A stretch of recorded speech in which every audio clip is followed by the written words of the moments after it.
2 agentes de la DEA ont disparu dans l'État de Washington alors qu'elles enquêtaient sur un trafic transfrontalier, leur dernière position connue demeurant un mystère pendant 8 longues années. Puis une équipe minière explorant un réseau de grottes repère des preuves de la présence des agentes disparues dans une chambre inondée. Une découverte qui a prouvé que tout le monde s'était complètement trompé sur leur disparition.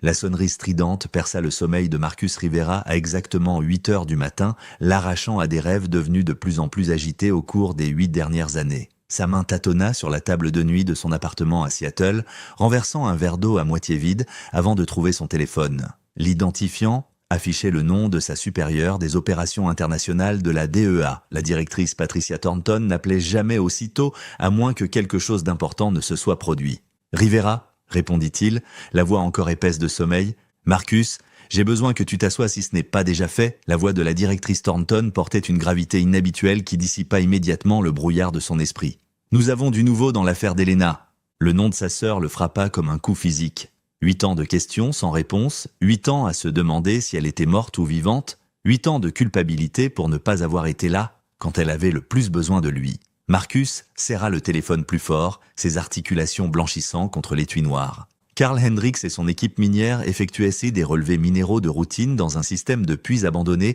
près de la frontière canadienne. Poursuivit Thornton. Ils ont découvert un Ford F-150 blanc à travers une ouverture naturelle dans le plafond de la grotte. Marcus, le numéro VIN correspond au véhicule disparu d'Elena.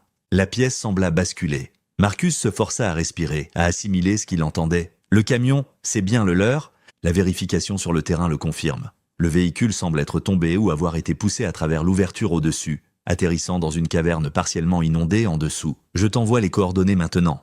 La police scientifique est déjà sur place, mais je voulais que tu l'apprennes de moi d'abord. Marcus enfilait déjà ses vêtements, le téléphone coincé entre son épaule et son oreille.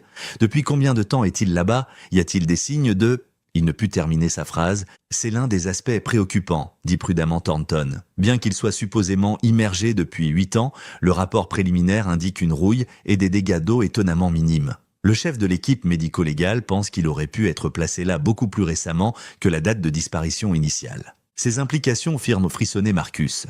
Si le camion avait été déplacé récemment, cela signifiait que quelqu'un avait couvert ses traces toutes ces années. Quelqu'un qui pourrait encore être là-bas. Il jeta sa veste de la DEA par-dessus son holster d'épaule, attrapant ses identifiants et ses clés de voiture. « J'y vais maintenant. Marcus, je sais que c'est personnel, mais tu dois maintenir une distance professionnelle. Nous traitons cela comme une scène de crime potentiel, pas seulement comme une opération de récupération. Compris. » Mais ils savaient tous deux qu'ils mentaient. Rien concernant la disparition d'Elena ne pourrait jamais être simplement professionnel pour lui. Le trajet vers le nord le conduisit à travers des forêts de plus en plus denses de Washington, l'étalement urbain de Seattle cédant la place à des conifères imposants et des routes sinueuses de montagne.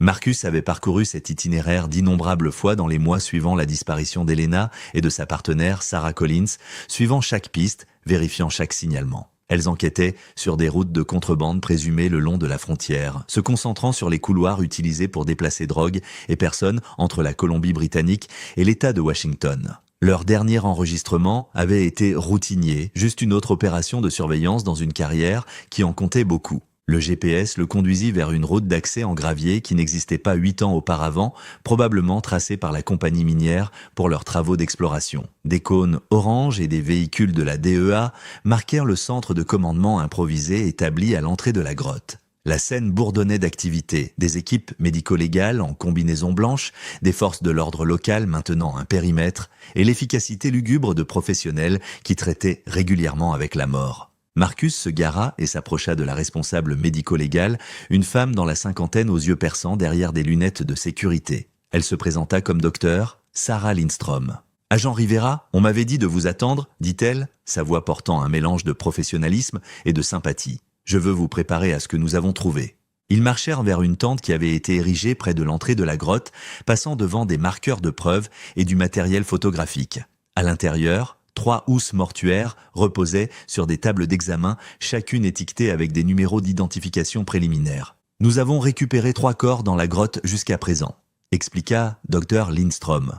En utilisant les procédures d'identification sur le terrain, nous avons confirmé qu'une victime est l'agent Sarah Collins grâce au dossier dentaire et à son badge de la DEA qui était encore sur elle. Marcus sentit sa gorge se serrer. Sarah avait été la partenaire d'Elena pendant 3 ans, une agente décorée avec une jeune fille à la maison. Cause du décès? Dr Lindstrom le conduisit vers un ordinateur portable montrant des radiographies numériques. C'est là que cela devient clairement criminel.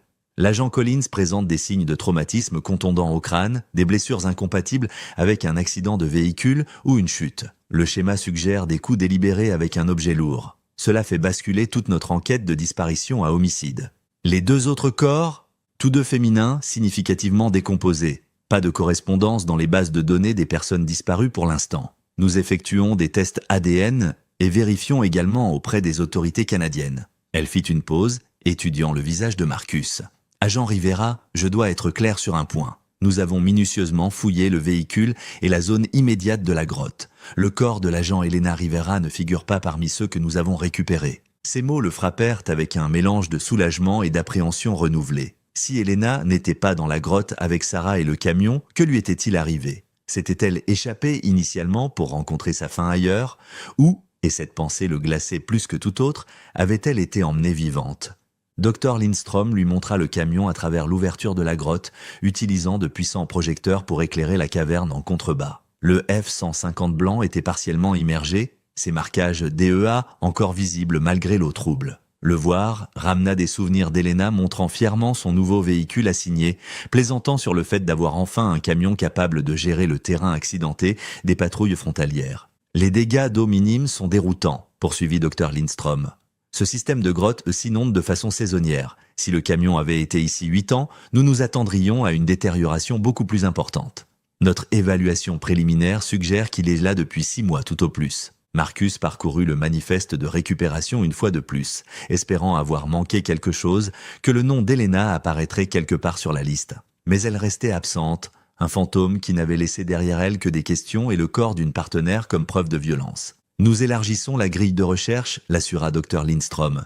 S'il y a d'autres restes dans des systèmes de grottes connectés, nous les trouverons.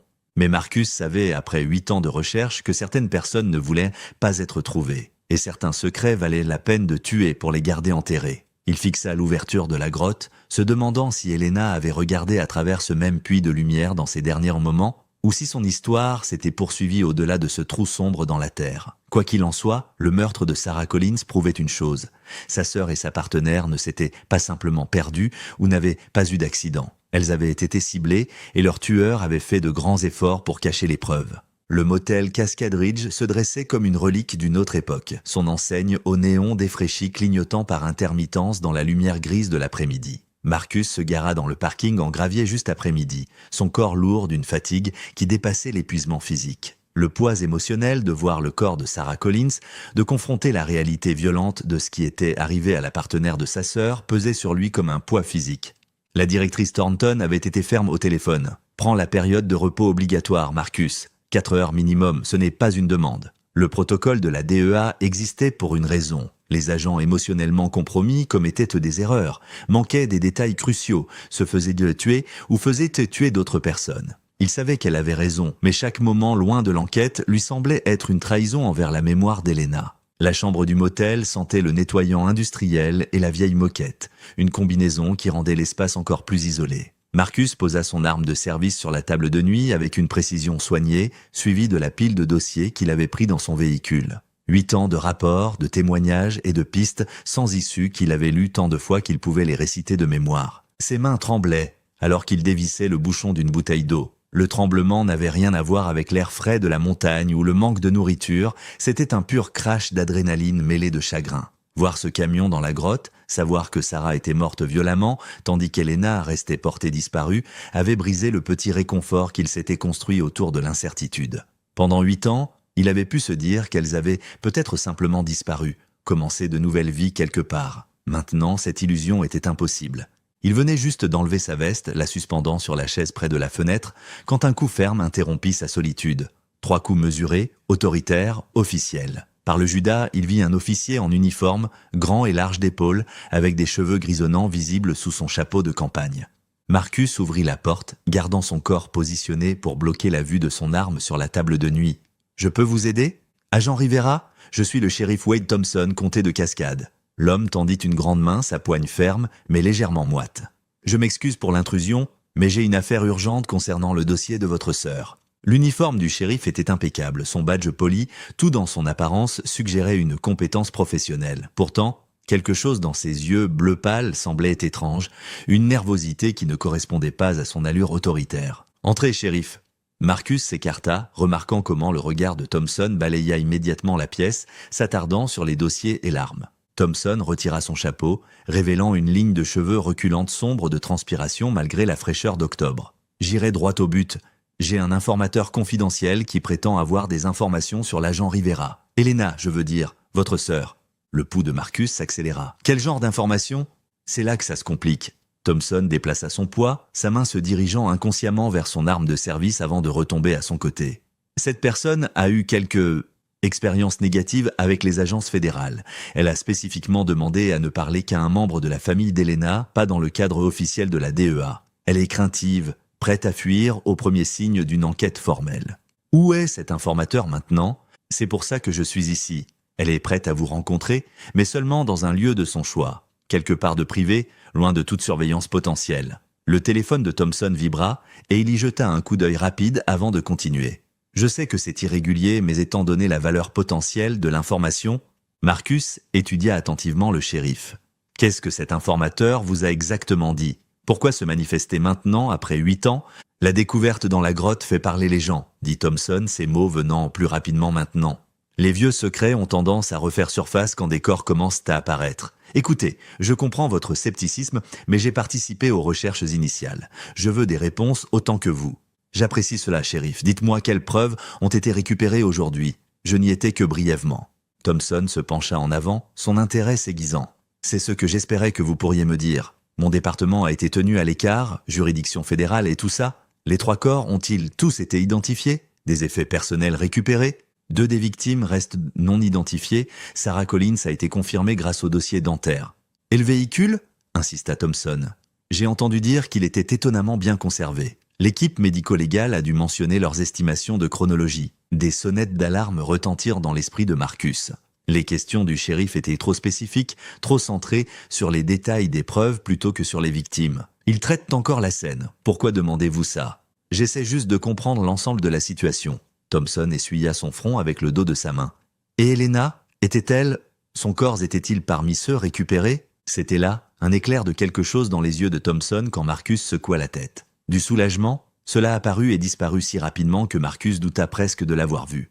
Non, Elena n'était pas dans la grotte. Marcus garda sa voix neutre, observant la réaction du shérif.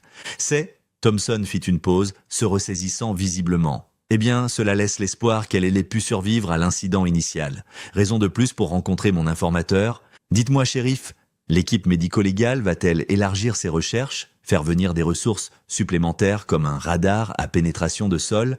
La réponse de Thompson vint trop rapidement, trop détaillée. La procédure standard impliquerait une expansion systématique de la grille, des chiens cadavres, des unités GPR pour la zone environnante. La DEA demandera probablement des drones à imagerie thermique, vérifiera les sources d'eau à proximité, examinera les pistes de gibier pour trouver des preuves de restes déplacés par des animaux. Ils voudront fouiller au moins un rayon de 8 km autour de la scène principale. Marcus hocha lentement la tête. Peu de shérifs de comté pourraient décrire les procédures d'enquête fédérale avec une telle précision. Vous semblez très familier avec les protocoles d'enquête fédérale.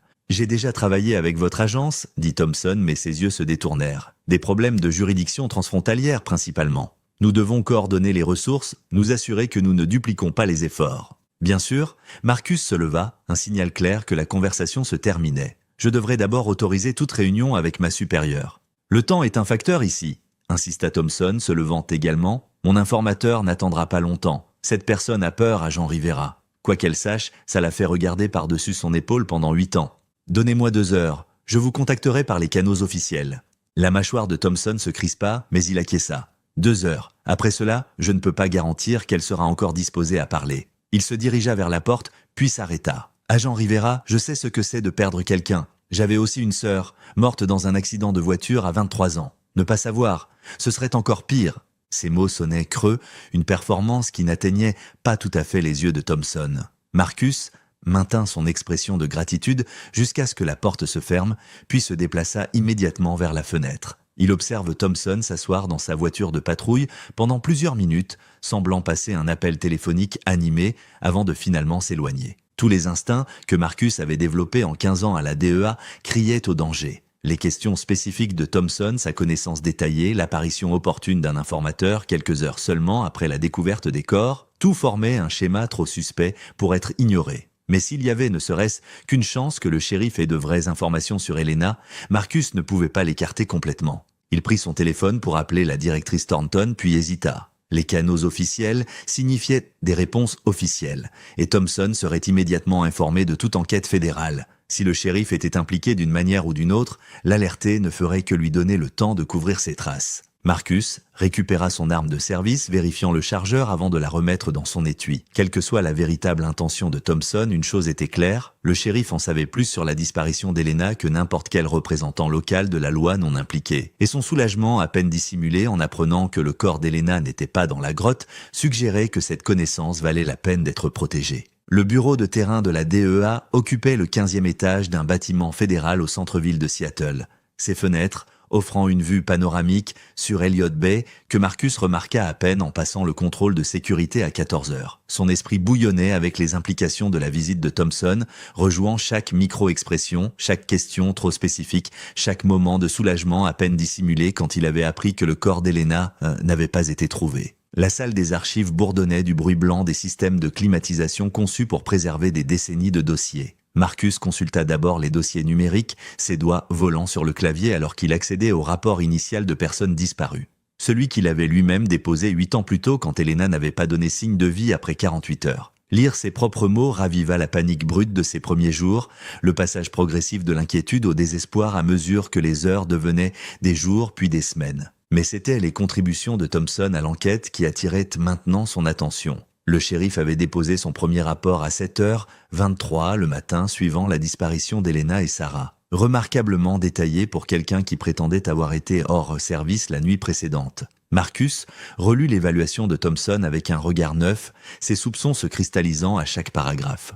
Sur la base de ma connaissance approfondie du terrain local, avait écrit Thompson, je recommande de concentrer les efforts de recherche sur les secteurs suivants. Ce qui suivait était une grille de recherche soigneusement construite qui, Marcus le réalisait maintenant, créait un corridor de territoire non fouillé le long de la frontière canadienne. Thompson avait justifié chaque exclusion avec des explications qui semblaient raisonnables. Cette zone était trop escarpée pour l'accès des véhicules, cette section s'inondait de façon saisonnière, une autre zone était une propriété privée clôturée avec une sécurité qui aurait signalé toute intrusion. Marcus examina les images satellites d'il y a 8 ans, les comparant aux recommandations de Thompson. Le terrain impraticable montrait des preuves claires de sentiers. Les sections inondées étaient complètement sèches sur les images de cet octobre-là et la propriété privée sécurisée semblait être des structures abandonnées sans clôture visible ni mesure de sécurité. Il creusa plus profondément dans les fichiers supplémentaires, trouvant un rapport qui lui glaça le sang. James Carver, un garde-chasse avec 30 ans d'expérience dans ces bois, avait déposé une évaluation contradictoire seulement 2 jours après celle de Thompson.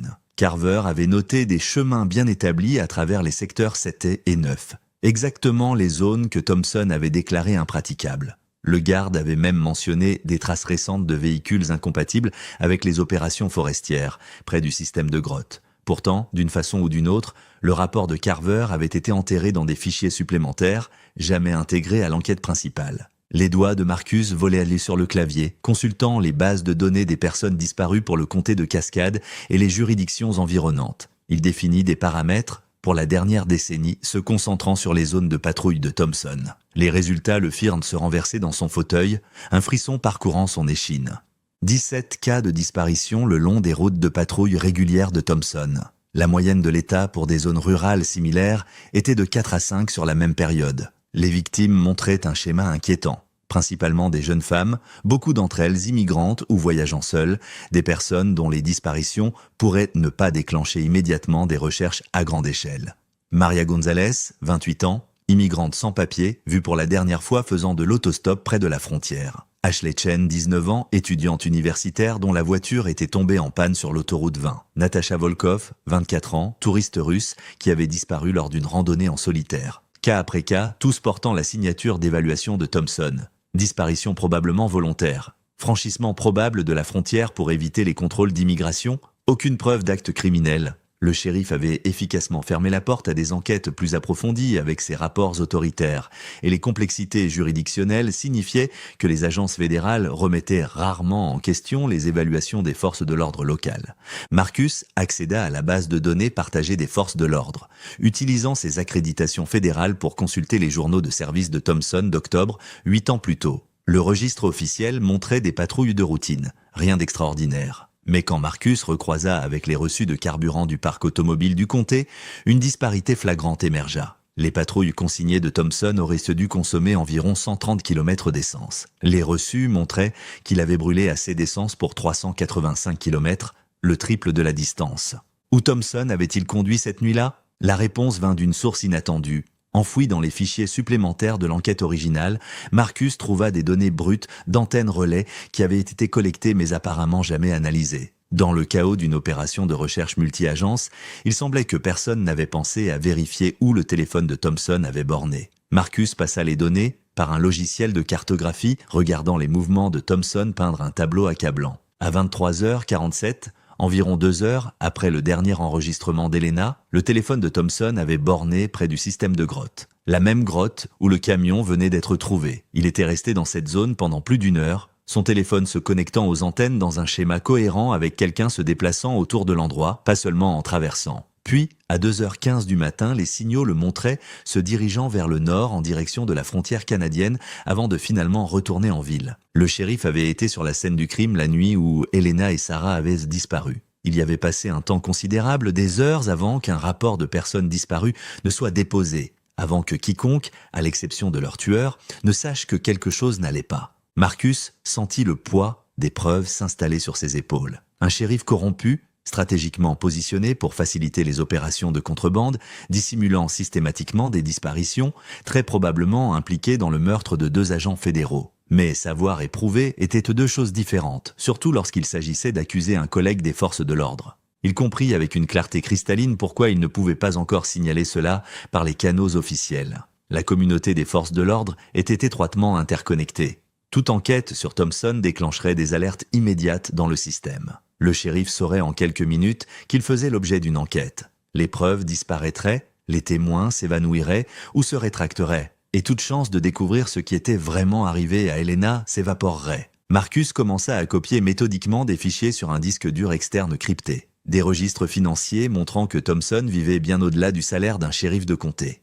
Des actes de propriété indiquant qu'il possédait 3 maisons locatives et un bateau, tous achetés en espèces au cours des 6 dernières années. Des registres de voyage montrant de fréquents voyages à Vancouver et Seattle, revenant toujours par des passages frontaliers éloignés plutôt que par des points d'entrée officiels. L'image qui émergeait était celle d'un homme corrompu depuis des années qui avait transformé sa position en une entreprise lucrative bâtie sur la misère humaine. Mais était-il passé de la facilitation de la contrebande au meurtre? Helena et Sarah avaient-elles découvert son opération, le forçant à les éliminer? Marcus enregistra les derniers du fichier alors que son téléphone vibrait. Thompson, envoyant un message de son numéro personnel, « L'informateur a accepté de vous rencontrer. 16h, ancien moulin de Brackenridge sur la route forestière 47. Venez seul ou il ne se montrera pas. » L'endroit était parfait pour une embuscade, isolé, avec une seule route d'accès, pas de couverture réseau. Si Thompson voulait éliminer un agent fédéral qui se rapprochait trop de la vérité, il n'aurait pu choisir mieux. Mais c'était aussi exactement le genre d'endroit où Helena aurait pu être détenue, aurait pu mourir, pourrait encore attendre d'être retrouvée. Marcus ferma les fichiers et mit le disque crypté dans sa poche. Il avait 4 éléments de preuve accablants. La présence de Thompson sur la scène du crime, sa mauvaise orientation systématique des efforts de recherche, le schéma des disparitions dans sa juridiction et sa richesse inexplicable. Ce n'était pas suffisant pour une condamnation, peut-être même pas pour une arrestation, mais c'était suffisant pour savoir qu'il avait affaire à un tueur. La question maintenant était de savoir s'il pouvait utiliser cette connaissance pour trouver Helena sans devenir la prochaine victime de Thompson. Les formalités au parc automobile de la DEA prirent moins de 5 minutes, mais pour Marcus, chaque seconde semblait une éternité. Il sélectionna une Honda Accord, grise, avec des vitres teintées et des plaques civiles. Le genre de véhicule qui se fondrait dans la circulation sans attirer l'attention. Ses mains restèrent stables alors qu'il signait le formulaire de sortie, mais son esprit courait avec les implications de ce qu'il avait découvert dans les archives. À 15h25, Marcus se positionna en face du bureau du shérif du comté de Cascade. « Moteur en marche, climatisation au minimum pour éviter que les vitres ne s'embuent. Il avait changé pour des vêtements civils, jeans, une veste des marineurs et une casquette de baseball qui ombrageait son visage. Le disque crypté avec les fichiers de Thompson se trouvait dans sa poche intérieure, une assurance numérique qu'il espérait ne pas avoir à utiliser. Thompson sortit du bâtiment à 15h32, son langage corporel différent de l'énergie nerveuse qu'il avait affichée au motel. Maintenant, il se déplaçait avec détermination, scrutant le parking avec le balayage exercé de quelqu'un qui s'attendait à être sous surveillance. Marcus laissa 2 voitures sortir avant de suivre, maintenant un tampon de 3 véhicules tandis qu'il naviguait à travers la ville. La voiture de patrouille du shérif tourna vers le nord sur l'autoroute 20, puis divergea rapidement sur une série de routes forestières de plus en plus isolées. Les soupçons de Marcus se concrétisèrent alors que Thompson exécutait un itinéraire classique de détection de surveillance, virages inutiles, variations de vitesse, s'arrêtant sur l'accotement pour forcer les véhicules suiveurs à passer. 2 fois, Marcus dut prendre des routes parallèles, utilisant sa connaissance du terrain pour prédire l'itinéraire de Thompson et reprendre le contact visuel. La danse continua pendant 20 minutes, la voiture de patrouille de Thompson soulevant des nuages de poussière sur les routes en gravier qui forçaient Marcus à rester encore plus en retrait. Le shérif se dirigeait vers la frontière canadienne dans la même nature sauvage où Helena et Sarah avaient disparu. Des peuplements denses de Douglas et de Pruche de l'Ouest se pressaient près de la route, leurs ombres créant un crépuscule prématuré sous la canopée. Thompson tourna finalement sur une route d'accès défoncée, marquée seulement par une chaîne rouillée qui avait été récemment coupée. Marcus ne pouvait pas suivre sans être repéré. Alors il continua trouvant un refuge dissimulé à 400 mètres plus loin. Il prit ses jumelles et son téléphone, puis se déplaça à travers la forêt à pied, utilisant des pistes de gibier pour revenir vers la destination de Thompson. Les arbres s'ouvraient sur une clairière dominée par les restes squelettiques de la scierie Brackenridge, abandonnée depuis les controverses de la chouette tachetée dans les années 990, mais le site montrait des signes d'activité récente, des traces fraîches de pneus sillonnaient la terre compactée, de nouveaux cadenas brillaient sur la barrière et des caméras de sécurité avaient été montées sur des poteaux. Quelqu'un avait réaffecté cet endroit isolé pour des activités qui nécessitaient de l'intimité. Marcus trouva une position surélevée derrière un cèdre massif tombé, le camouflage naturel offrant une ligne de vue dégagée tout en le gardant dissimulé. À travers ses jumelles, il observa Thompson se garer près d'un groupe de véhicules, 2 camionnettes et une camionnette avec des plaques de Colombie-Britannique. Le shérif vérifia son arme avant d'approcher 3 hommes qui émergeaient du bâtiment principal de la scierie.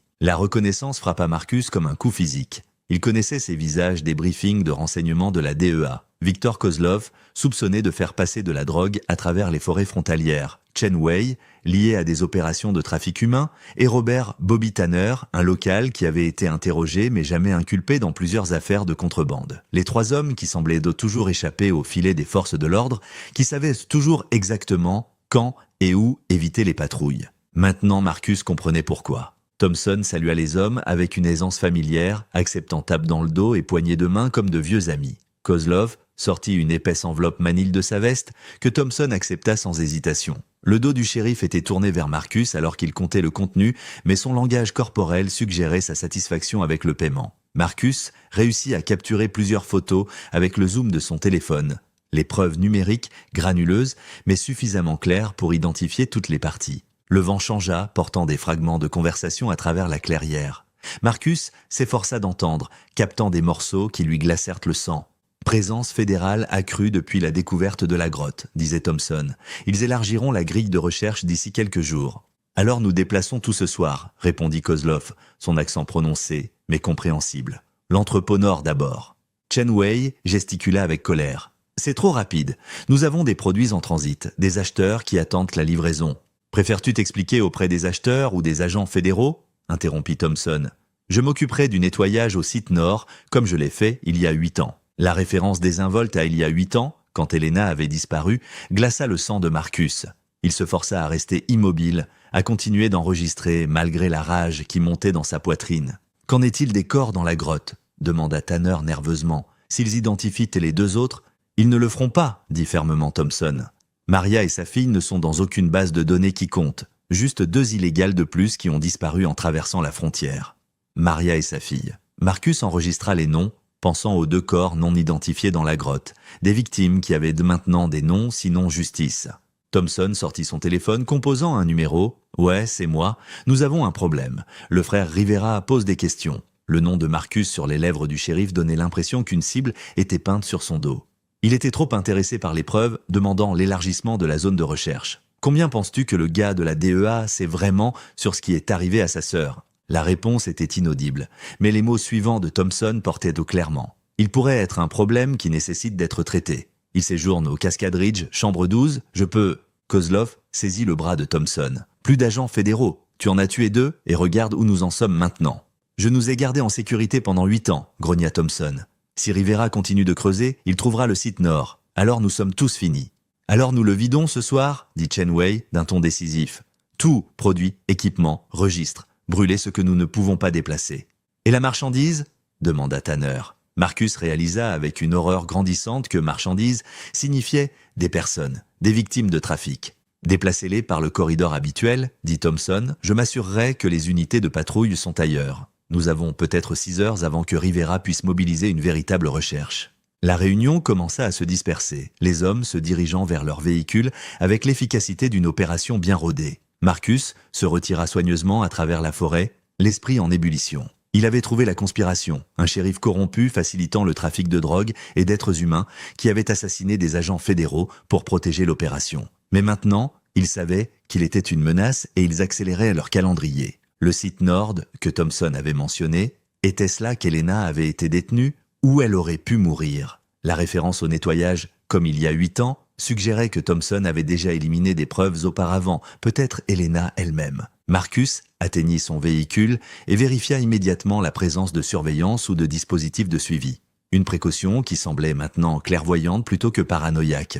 Ne trouvant rien, il démarra le moteur et conduisit prudemment vers la ville, utilisant un itinéraire différent de son approche. Son téléphone n'affichait aucun signal comme prévu dans ces zones reculées, l'empêchant d'appeler des renforts. L'horloge du tableau de bord indiquait 16h47. Thompson avait promis de le rencontrer avec un informateur à 17h, manifestement un piège maintenant. Le shérif s'attendrait à ce qu'il se présente, attendrait avec ses partenaires de contrebande pour éliminer un autre agent fédéral qui s'était trop approché de la vérité. Mais Marcus avait maintenant des preuves, photos, noms, lieux. Plus important encore, il connaissait l'entrepôt nord et l'évacuation prévue ce soir. Si des victimes de trafic y étaient des détenus, si des preuves sur le sort d'Helena existaient sur ce site, il n'avait que quelques heures pour agir. Le poids de son arme de service était rassurant contre ses côtes. Mais Marcus savait qu'il était dépassé en armement et en nombre. Thompson avait l'avantage de connaître le terrain, d'avoir des alliés et d'opérer en dehors de la loi. Marcus n'avait que sa formation, sa détermination et l'espoir que quelque part dans cet entrepôt nord, il pourrait enfin trouver des réponses sur le sort de sa sœur. Les mains de Marcus tremblaient alors qu'il tâtonnait pour trouver son téléphone, assimilant encore ce dont il avait été témoin à la Syrie. L'agent David Chen répondit à la 2e sonnerie, sa voix s'affirmant immédiatement au ton de Marcus. « David, j'ai besoin de renforts à ma position. Équipe tactique complète, priorité maximale. »« Marcus, quelle est ta situation ? Le shérif Wade Thompson est corrompu. J'ai des preuves photographiques de lui rencontrant des contrebandiers connus, acceptant des pots de vin. Ils ont mentionné Helena, David. Ils prévoient de vider un entrepôt ce soir, déplaçant des victimes de trafic. Bon sang, où es-tu exactement ? » Marcus énuméra ses coordonnées GPS, ajoutant « Je suis à environ 65 km au nord-est de Cascade Ridge, près de l'ancienne scierie Brackenridge. Thompson est toujours sur place avec 3 suspects, Victor Kozlov, Chen Wei et Robert Tanner. Je connais ces noms, nous les poursuivons depuis des années. » La voix de Chen portait le poids de la compréhension. « Je peux mobiliser une équipe, mais Marcus, tu es au milieu de nulle part. Il faudra au moins 1 heure pour te rejoindre, peut-être plus.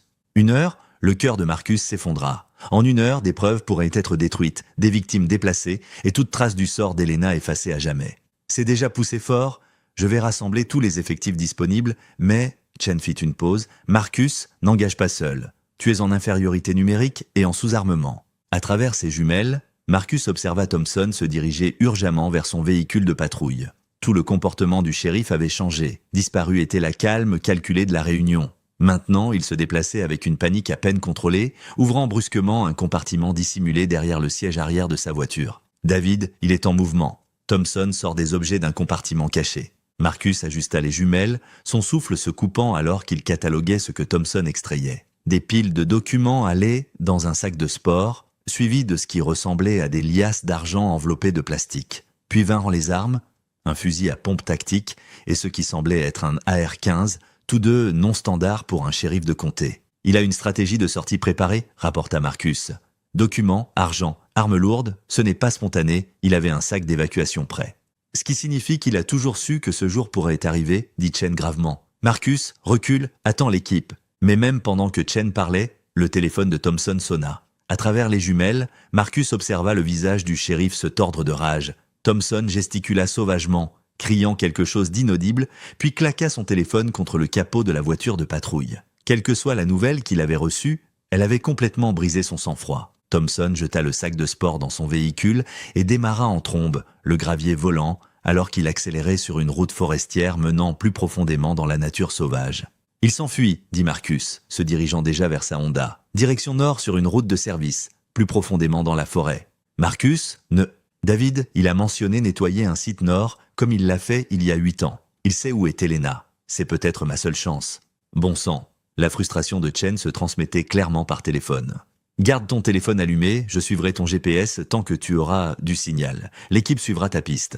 Marcus démarra la Honda, s'engageant sur la route de service à une distance qui garderait le nuage de poussière de Thompson visible sans révéler sa poursuite. Le shérif conduisait imprudemment, prenant les virages à des vitesses dangereuses, le châssis plus lourd de sa voiture de patrouille, oscillant dangereusement sur la surface en gravier. L'itinéraire semblait familier et Marcus réalisa pourquoi Thompson suivait les anciens sentiers de contrebande qu'il avait étudiés dans les dossiers, et des chemins qui prédataient les routes modernes et menaient à des passages frontaliers isolés. C'étaient les mêmes routes qu'Elena et Sarah avaient enquêtées 8 ans auparavant. Il se dirige vers les secteurs qu'il a marqués comme impraticables lors de la recherche initiale, rapporta Marcus à Chen. Les zones loin desquelles il nous a dirigés.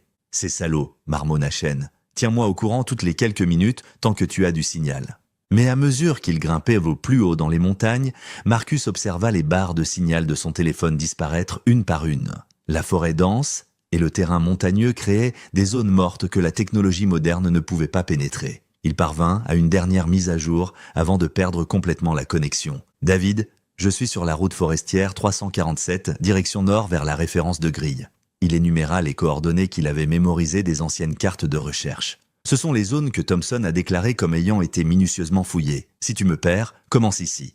Marcus, la voix de Chen grésilla et mourut alors que le signal disparaissait. Maintenant vraiment seul, Marcus continua sa poursuite alors que le soleil descendait plus bas, peignant la forêt de profonds oranges et d'ombres. La conduite de Thompson était devenue encore plus erratique, sa voiture de patrouille faisant des zigzags sur le gravier meuble, des branches raclant ses côtés alors qu'il restait à peine sur l'étroite route. Après 15 minutes supplémentaires à serpenter à travers une forêt de plus en plus dense, les feux de freinage de Thompson s'allumèrent devant. Marcus éteignit immédiatement ses phares, s'arrêtant derrière un épais bouquet de pins. Il prit sa lampe tactique et des chargeurs supplémentaires, vérifiant son arme de service une fois de plus avant de sortir du véhicule. La forêt semblait vivante de petits sons, le vent à travers les aiguilles de pin, des appels d'oiseaux distants, le craquement du métal refroidissant du moteur de Thompson.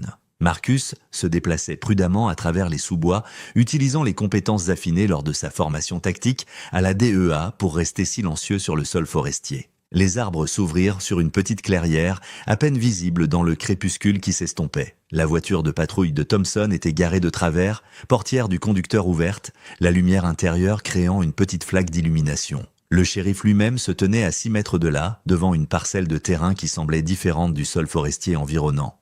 La terre était légèrement déprimée, la végétation plus jeune et plus clairsemée que la croissance établie autour. Thompson avait récupéré une pelle dans son coffre et creusait frénétiquement, jetant de la terre de côté avec une énergie désespérée. Sa voix portait dans l'air immobile un flot de marmonnements paniqués. « J'aurais dû la déplacer il y a des années. Je savais que ça arriverait. Je ne peux pas les laisser trouver ce site.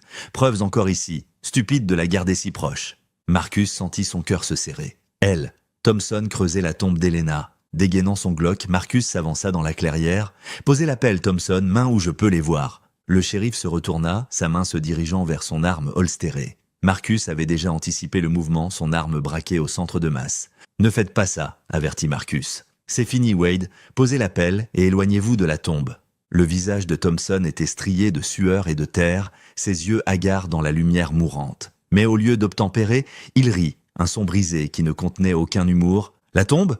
Tu penses que c'est sa tombe ?» Thompson secoua la tête. « Bon sang, Rivera, tu ne comprends vraiment pas dans quoi ta sœur est tombée.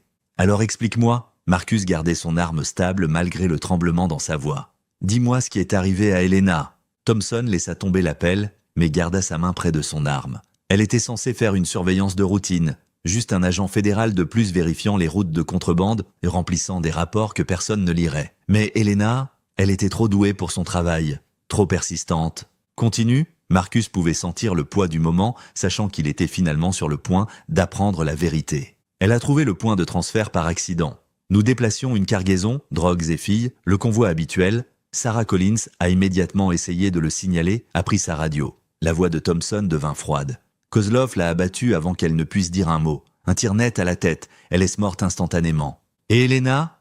Helena était plus intelligente. Elle a essayé de se replier, de retourner à leur véhicule.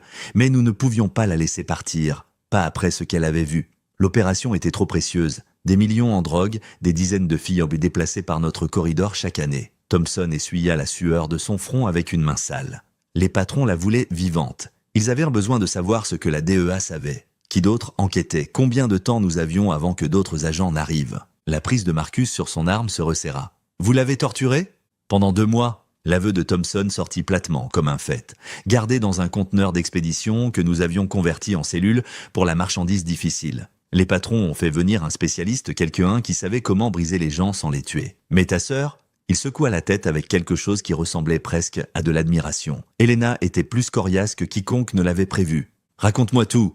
La voix de Marcus se brisa. Elle mérite que son histoire soit racontée. Thompson jeta un coup d'œil au trou qu'il avait creusé, puis revint à Marcus. Elle s'est échappée 2 fois. La première fois, elle a parcouru presque 1,5 kilomètre à travers la forêt avant que les chiens ne la rattrapent. Elle a laissé des marques sur les arbres, essayé de créer une piste. Nous avons dû déplacer toute l'opération après ça. Ne pouvions pas risquer que ces marques y soient trouvées. La main du shérif se rapprocha de son arme tandis qu'il continuait.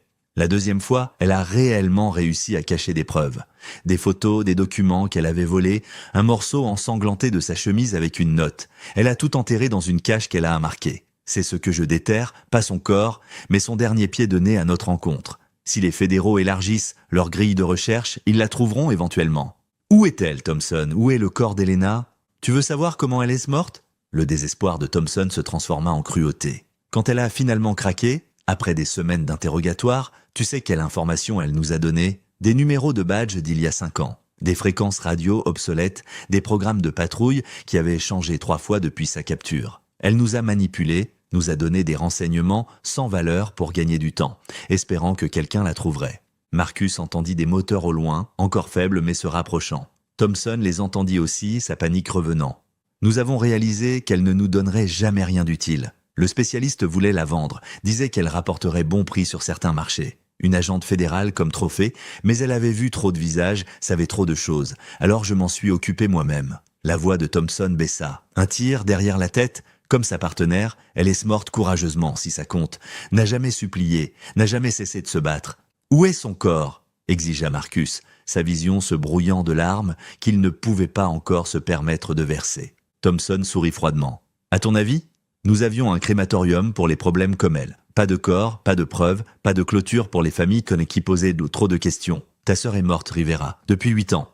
Le bruit des véhicules approchant devenait plus fort. La main de Thompson se dirigea vers son arme, utilisant le moment de chagrin de Marcus comme distraction. Mais la forêt autour d'eux s'anima soudainement de mouvement. 2 hommes émergèrent des arbres, Marcus les reconnut de la Syrie, armés de fusils et se déplaçant pour le prendre en tenaille. « Baisse ton arme, Fed !» commanda l'un d'eux. Marcus essaya de pivoter son Glock vers la nouvelle menace, mais une crosse de fusil l'atteignit à la tempe. Des étoiles explosèrent dans sa vision alors qu'il tombait à genoux. Son arme fut écartée d'un coup de pied tandis que des mains le fouillaient brutalement, prenant son téléphone, son portefeuille et son chargeur de secours. À travers sa vision floue, Marcus vit Thompson se tenir au-dessus de lui, son arme de service dégainée. « Tu aurais dû laisser tomber, Rivera. Tu aurais pu vivre avec l'incertitude. Maintenant, tu vas mourir exactement comme ta sœur, en te battant pour rien, ne sauvant personne. » L'obscurité qui montait à sa rencontre semblait presque miséricordieuse comparée au poids des révélations de Thompson. Helena avait souffert pendant 2 mois, s'était battue, avait planifié et tenté de laisser des preuves. Était morte seule, incinérée jusqu'aux cendres, effacée du monde sauf dans les souvenirs de ses tueurs. Alors que la conscience s'estompait, Marcus entendit Thompson organiser les hommes, se préparant à le déplacer ailleurs pour l'éliminer. Mais il entendit aussi autre chose, des moteurs devenant plus forts, plus proches que Thompson ne le réalisait. L'équipe de Chen, suivant sa piste, courant contre la montre tout comme Marcus l'avait fait. La dernière chose qu'il enregistra, avant que l'obscurité ne le réclame, fut le juron de reconnaissance de Thompson, le shérif comprenant finalement que Marcus n'était pas venu seul après tout. La conscience revint par vagues, chacune apportant une nouvelle douleur du coup de crosse à la tempe de Marcus. Le monde tanguait et rebondissait, accompagné du grondement d'un moteur et de l'odeur d'huile de moteur et de sueur de peur. Il était à l'arrière d'une camionnette, les mains attachées dans le dos avec des serre-câbles, l'épaule pressée contre le plancher métallique froid qui vibrait à chaque nid de poule. À travers sa vision qui s'éclaircissait, Marcus pouvait distinguer deux autres silhouettes, les hommes qu'il avait de piéger dans la clairière. Ils étaient assis sur les passages de roues, fusils sur les genoux, discutant de logistique dans un mélange d'anglais et de russe. Malgré la douleur lancinante dans son crâne, Marcus se força à se concentrer, à observer, à se souvenir. Sa formation à la DEA prit le dessus même à travers la douleur. Mémoriser tout, survivre maintenant, témoigner plus tard. La camionnette prit un virage serré à gauche et à travers le pare-brise, Marcus aperçut un château d'eau rouillé. Ses lettres décolorées indiquant « Cascade Lumber Co ». Un autre virage révéla un pont sur un ruisseau, la vieille structure en bois gémissant sous le poids de la camionnette. 20 minutes d'observation attentive lui donnèrent une carte mentale de points de repère.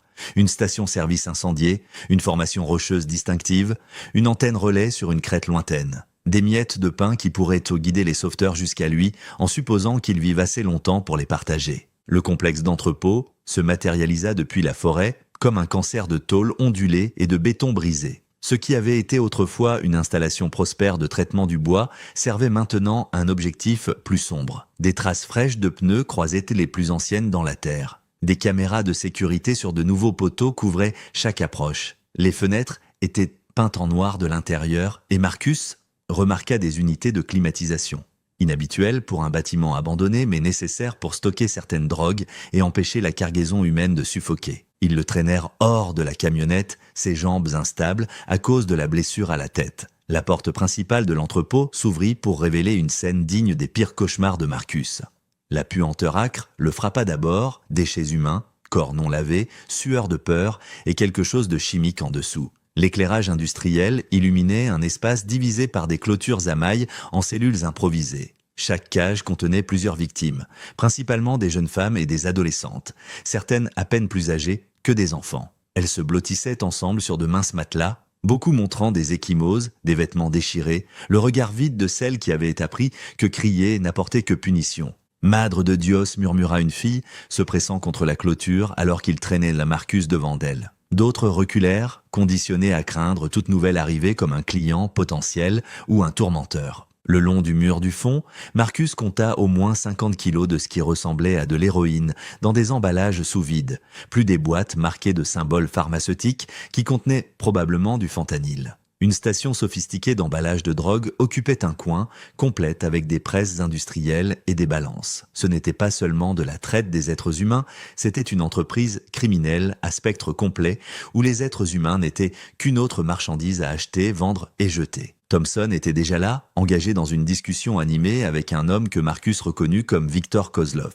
Le Russe gesticula avec colère vers Marcus, son anglais accentué portant à travers l'entrepôt. « C'est de la folie, Thompson. Un agent fédéral? Tu amènes un agent fédéral ici ?» « Nous n'avions pas le choix, » répliqua Thompson. Il était au site d'enfouissement. Il connaît Elena Rivera toute l'opération. Alors nous le tuons maintenant, corps jeté au-delà de la frontière. Laissons les Canadiens s'en occuper. Attendez. Une nouvelle voix interrompit, Chen Wei émergea d'une zone de bureau, son expression calculatrice. D'abord, nous découvrons ce qu'il sait, à qui il l'a dit. Si une équipe de la DEA arrive, nous devons savoir combien de temps nous avons. Marcus fut poussé dans une salle de stockage renforcée, à peine plus qu'un placard avec une lourde porte. Son téléphone, son arme, son badge et son portefeuille furent arrachés, jetés négligemment sur un bureau à l'extérieur. Ils laissèrent ses mains attachées, apparemment confiants que la porte et le garde seraient insuffisants. À travers la petite fenêtre de la porte, Marcus pouvait les voir se disputer. Thompson voulait l'exécuter immédiatement et fuir. Kozlov s'inquiétait de leur marchandise. Déplacer des dizaines de victimes à travers la frontière prendrait des heures. Chen Wei semblait concentré sur l'extraction d'informations, mentionnant quelque chose à propos d'interrogatoires améliorés qui glaça le sang de Marcus. Le garde qu'ils avaient reposté dehors semblait à peine avoir 20 ans, la sueur nerveuse perlant sur son front alors qu'il serrait une copie d'AK-47. Marcus l'observa à travers la fenêtre, notant comment il vérifiait constamment son téléphone, comment son attention dérivait vers l'activité dans l'entrepôt principal où d'autres préparaient tôt des véhicules et des victimes pour le transport. Le temps était critique. L'équipe de Chen atteindrait le site d'enfouissement, trouverait la voiture abandonnée de Thompson et des signes de lutte, mais sans coordonnées GPS, il devrait en chercher des dizaines d'emplacements possibles. Le jeune garde s'éloigna, appelé pour aider à charger des victimes dans un camion de transport. C'était la chance de Marcus.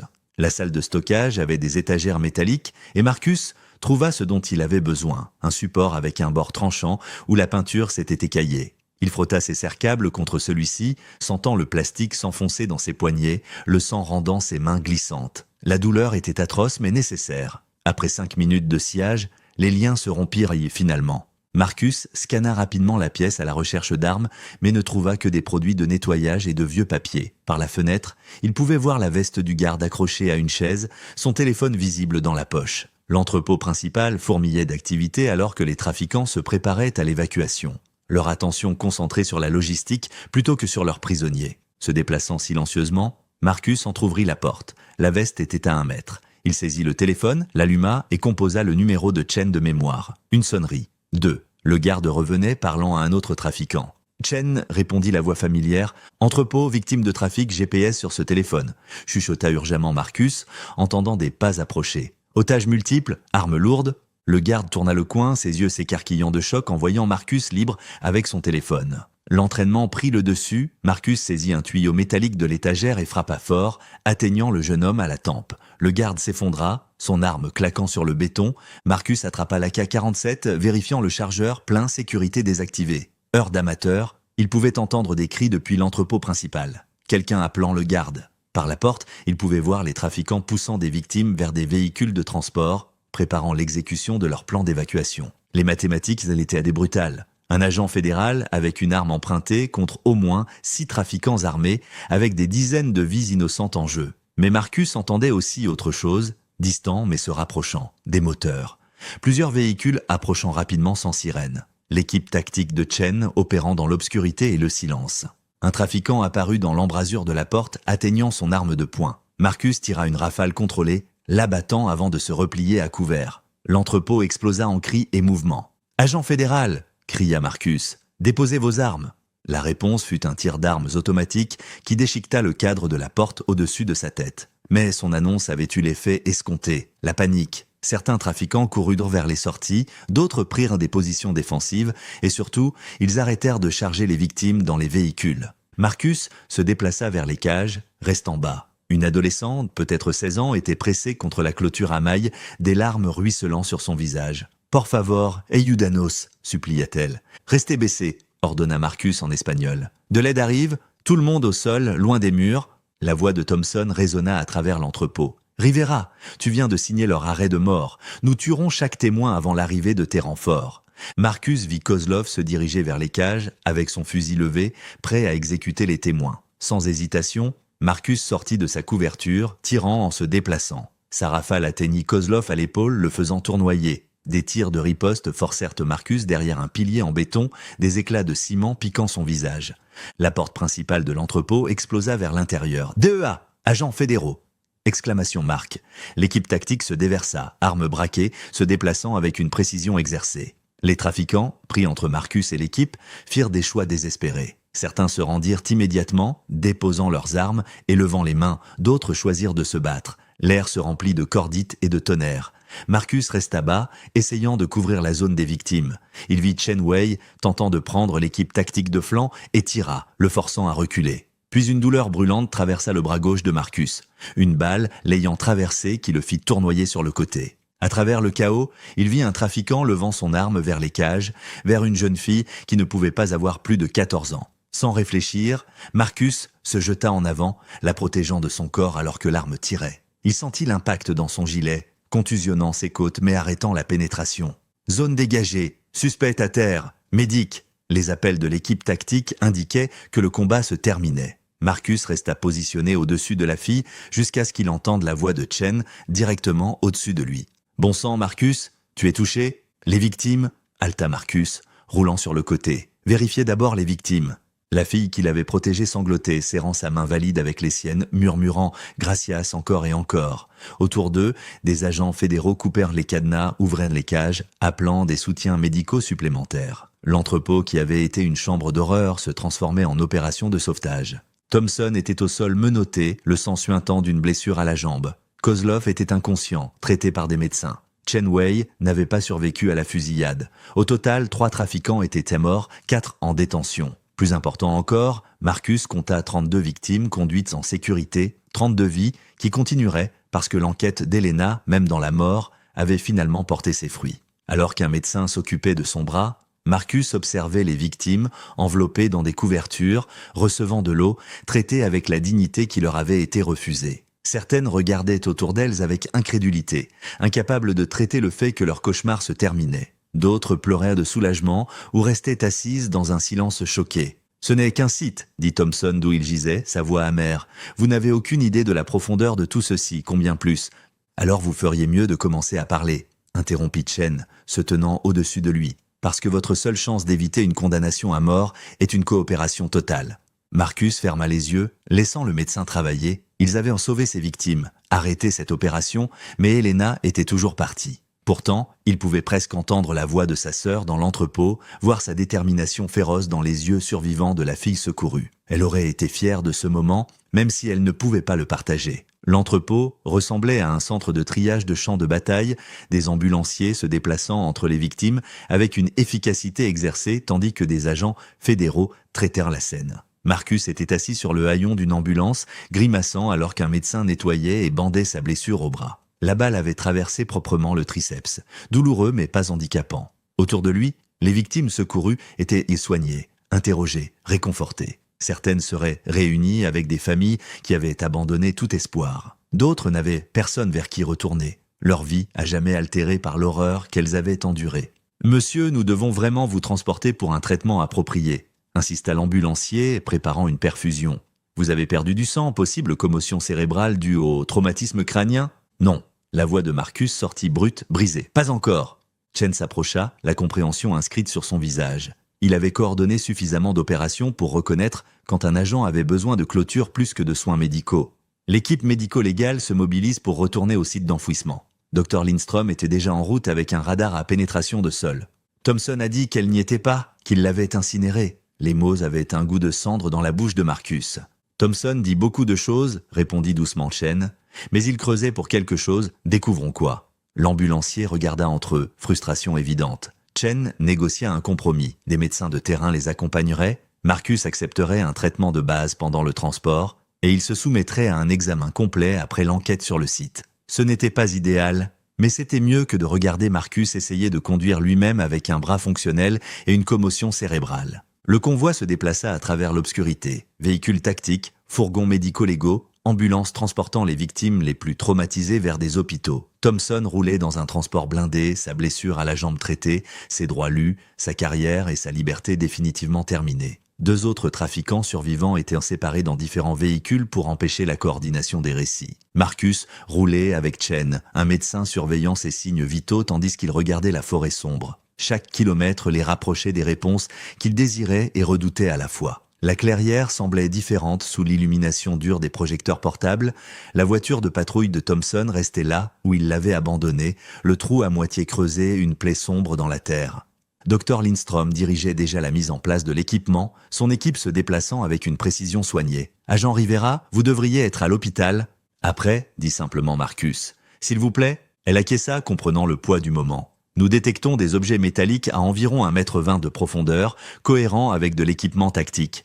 Le schéma de perturbation du sol suggère un enfouissement il y a environ 8 ans. Pas incinérée, pas détruite, Thompson avait menti sur ce dernier détail, peut-être la seule miséricorde dans une nuit de révélation. Marcus regarda, soutenu par Chen, alors que l'équipe médico-légale commençait une excavation soigneuse. Couche par couche, la terre livra ses secrets. La première découverte fut un gilet tactique, les lettres DEA encore visibles malgré les années sous terre. Puis, avec un soin infini, les restes de l'agent spécial Elena Rivera furent révélés à l'air nocturne. Marcus tomba à genoux à côté de la tombe, son bras blessé oublié, les larmes coulant librement alors qu'il regardait ce qui restait de sa sœur. Elena, murmura-t-il, tendant sa main valide, mais ne touchant pas tout à fait. Je suis désolé que ça ait pris si longtemps. Je suis tellement désolé. Dr Lindstrom s'accroupit à côté de lui, son comportement professionnel adouci par la compassion. Les preuves squelettiques confirment une captivité prolongée. Fracture guérie cohérente avec la torture, blessure défensive sur les mains. Mais Marcus, regardez ici. Elle indiqua des marques sur les côtes. Blessure par balle unique à l'arrière de la tête, ça aurait été instantané. Une petite miséricorde dans un océan de cruauté. Quand ils avaient finalement décidé de la tuer, au moins, ça avait été rapide. Le téléphone de Chen vibra. Thompson parle, dit qu'il veut conclure un accord. Pas d'accord, dit sèchement Marcus. Il offre les emplacements d'autres sites d'enfouissement. Des noms de fonctionnaires corrompus, le réseau complet. Le procureur prendra cette décision, pas nous. Chen fit une pause, mais Marcus, il explique aussi à propos d'Elena, à propos de ce qu'elle a caché. L'excavation continua, et sous les restes d'Elena, ils trouvèrent ce que Thompson avait désespérément voulu récupérer. Un paquet enveloppé de plastique, préservé contre les éléments. À l'intérieur se trouvèrent des photographies de l'opération de trafic, des documents volés du bureau de Thompson et un morceau de tissu taché de sang avec l'écriture d'Elena. Elena Rivera, agent spécial DEA, badge numéro 3, 1847. Prise vivante le 15 octobre, Sarah Collins assassinée sur place, shérif Wade Thompson impliqué, opération de trafic entrepôt à 5 km au nord du moulin Brackenridge. Ils déplacent des personnes et de la drogue. S'il vous plaît, dites à Marcus que je me suis battu, dites-lui que je ne leur ai jamais rien donné de réel, dites-lui que je suis désolé. Marcus serra la note, les derniers mots de sa sœur brisant quelque chose en lui. Elle s'était excusée. Après avoir enduré 2 mois de torture, maintenu la sécurité opérationnelle, rassemblé des preuves, même en captivité, elle s'était excusée. Comme si elle avait échoué d'une manière ou d'une autre, comme si son courage extraordinaire n'était pas suffisant. Elle les a sauvés, dit Marcus, regardant la note, puis les lumières des ambulances transportant les victimes en sécurité. 32 personnes sont vivantes ce soir parce qu'elle n'a jamais abandonné. La confession complète de Thompson vint au cours des heures suivantes, livrée depuis son lit d'hôpital dans le cadre d'une tentative désespérée d'éviter la peine de mort. Le réseau de trafic avait fonctionné pendant plus d'une décennie, déplaçant des drogues vers le sud et des personnes vers le nord, utilisant des renseignements des forces de l'ordre pour éviter la détection. Thompson avait été recruté tôt, ses dettes de jeu le rendant vulnérable à la corruption. Elena Rivera n'était jamais censée être là, admit Thompson aux procureurs fédéraux. Elle avait dévié de son itinéraire de patrouille assigné, suivant une intuition. Trouver notre site de transfert par accident. Collins a immédiatement pris sa radio. Kozlov n'a pas hésité. Mais Rivera, elle a essayé de se replier, de désamorcer, professionnelle jusqu'à la fin. L'interrogatoire révéla l'ampleur complète. 2 autres fonctionnaires corrompus dans la patrouille frontalière, un réseau de planques, des routes qui changeaient en fonction des schémas d'application de la loi que Thompson fournissait. Les 2 corps non identifiés dans la grotte furent confirmés comme étant Maria Gonzalez et sa fille de 9 ans Anna, qui étaient mortes de surdose intentionnelle quand elles avaient dû tenter de s'échapper pendant le transport. « Nous avons jeté le camion il y a 6 mois, expliqua Thompson. La cachette originale était en développement, les équipes de construction s'approchèrent trop. On a pensé que la grotte le garderait jusqu'à ce qu'on puisse le détruire correctement. 5 sites d'enfouissement supplémentaires furent révélés, chacun contenant des victimes qui avaient résisté ou étaient devenues des responsabilités. Des familles qui avaient attendu des années pour des nouvelles auraient finalement des réponses, des corps à enterrer, une certaine mesure de clôture. Alors que l'aube se levait sur la forêt, les restes d'Elena furent soigneusement retirés pour un enterrement approprié. Marcus monta la garde tout au long, parlant doucement à sa sœur, la mettant au courant sur leurs parents, sur les vies qu'elle avait sauvées, sur la façon dont son sacrifice avait un sens.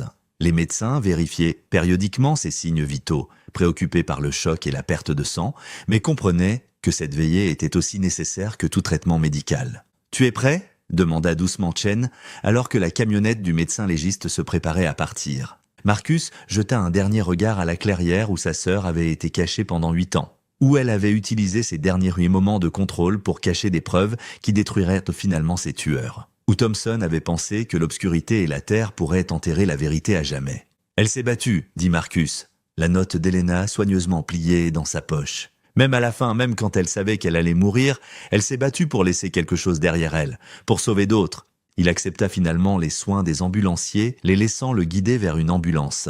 Alors qu'il conduisait vers l'hôpital, Marcus regarda le soleil se lever sur la forêt de Washington, peignant les arbres d'or et d'ombre. Quelque part derrière eux, des rubans délimitant des scènes de crime marquaient des lieux d'horreur. Devant, 32 survivants commençaient leur voyage de retour vers des vies interrompues. Elena était partie, parti depuis 8 ans. Mais sa détermination à protéger et servir avait survécu à son corps, avait attendu enterré dans la saleté et l'obscurité jusqu'à ce que son petit frère puisse terminer ce qu'elle avait commencé. Thompson mourait en prison. Le réseau de trafic était brisé. Des vies étaient sauvées. Ce n'était pas la justice. Rien ne pourrait l'être après ce qu'Elena avait enduré. Mais c'était une résolution. C'était la vérité finalement, traînée à la lumière. C'était le mieux que Marcus pouvait faire avec le temps qui lui avait été donné et que sa sœur n'avait pas eu.